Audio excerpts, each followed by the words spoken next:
It's one of the most controversial questions of the ages. Who is Jesus? Is he a good man? Is he a prophet? Or is he, as Christians believe, actually divine? Well, meet Mike Licona. He's founder of Risen Jesus, a Christian organization in Virginia Beach, Virginia, and co-author of The Case for the Resurrection of Jesus. And here's Shabir Ali. He's founder of the Islamic Information Center in Toronto, Canada, and author of the book, Is Jesus God? The Bible Says No. Now, Shabir, as a Muslim, how is it that you view Jesus? Who is he? You don't consider him to be divine. I consider him to be the prophet and Messiah of God, born of the Virgin Mary. He performed many miraculous deeds. God raised him miraculously, and we expect his supernatural return.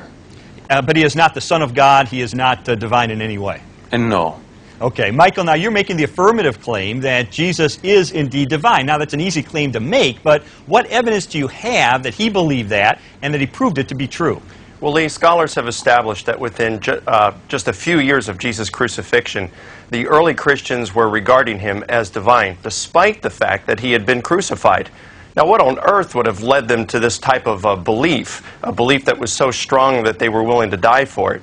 We have historical evidence that Jesus claimed divinity and rose from the dead. When someone claims to be divine and rises from the dead, we should believe him. Shabir, how do you respond to that? Well, I feel that Mike is putting words into the lips of Jesus, saying that Jesus must have claimed that because the disciples believed it. To address the first point, there is nothing recorded in the Gospel showing that Jesus clearly affirmed his own divinity. And second, there is evidence in the Acts of the Apostles and elsewhere in the New Testament that the original followers of Jesus did not actually take him to be God. Okay, Michael, those are important assertions there. Did Jesus believe he was God, and how do we know? It would seem that he hadn't read the New Testament if he's going to make the statement that the New Testament nowhere has any place where Jesus claimed to be divine. It's filled with those kind of claims.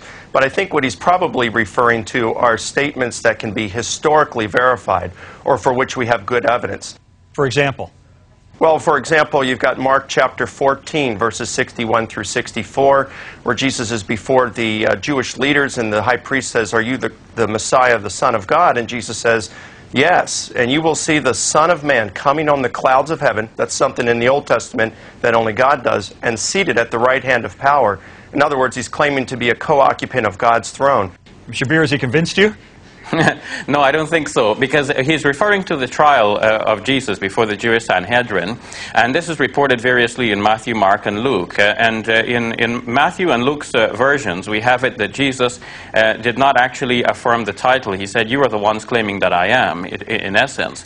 And to say that Jesus comes on the clouds of heaven proves that he is God himself. That would be to say that God could not do this for one of his creatures. So I do not think that arguing from silence will make Jesus God. It is clear that to affirm Jesus as God involves a logical self-contradiction.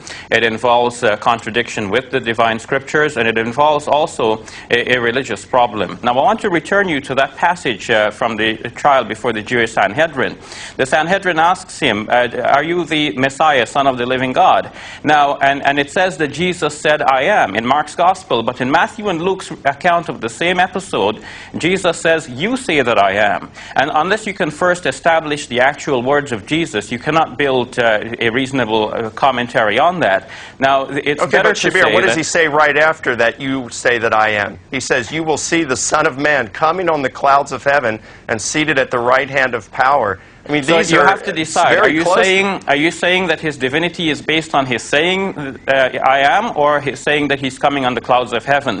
First of all, there is nothing clouds clear. Of heaven, seated at the right hand of power. Well, here I'm saying that God can do that for any of his creatures, and that would not make the creature himself God. If God calls up a creature with him to his throne... Jesus is claiming to be a co-occupant of God's throne.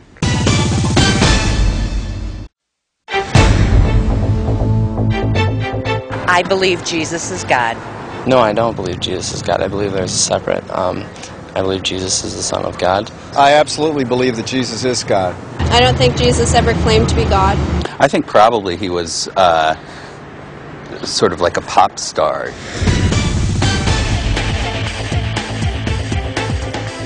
We're back talking about Jesus. Is he divine, as Christianity claims, or just a prophet of God, as Islam claims?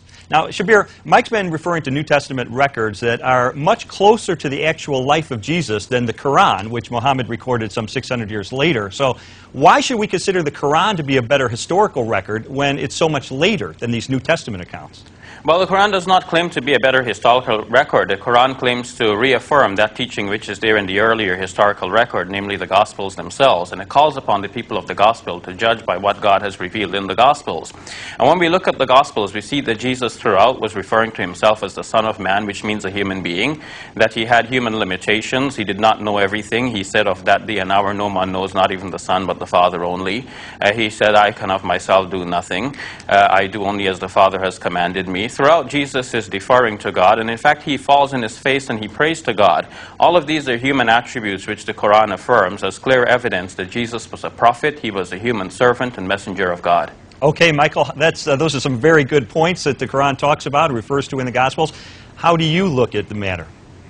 Well, it's how Christians have looked at it from the very beginning, that Jesus had two natures, a divine nature and a human nature. So simply, he had these limitations in his human nature while not in his divine nature. You must have it such that Jesus is completely God and completely man at the same time. That is like saying that something is a square circle. It cannot be both, because to be human means to have limitations. To be divine means to have none. You cannot be limited and unlimited at the same time, unless you're schizophrenic, in which you have two different personalities here. Okay, Michael, is Jesus schizophrenic? Let's answer that question. Well, no. I mean, he was completely human in his human nature, and he was completely divine in his divine nature, and this is pretty clear throughout the New Testament. But when we come to the Quran, what we find is a Jesus that is quite different than what we find in the New Testament. It's a Jesus who comes out of the womb speaking and preaching. It's a Jesus who's part of a Trinity that includes the Father, Son, and Mary. It's a Jesus that we find in the Gnostic Gospel. I think you have misunderstood the Quran here, because the Quran does not say that Jesus is part of a Trinity that involves God, Mary, and Jesus. The Quran refutes the belief of those... Well, that might be a certain interpretation of it, but... The Quran refutes the belief of those who claim this. But what the Quran shows clearly is that Jesus cannot be part of a Trinity, because no such thing as a Trinity exists. That God is one throughout the Old Testament and into the New Testament. The word Trinity does not exist in the Bible. This is a later idea. Well, neither does theology, Shabir, but we both believe theology is real. I mean, listen, look, what we have of the Quran is this.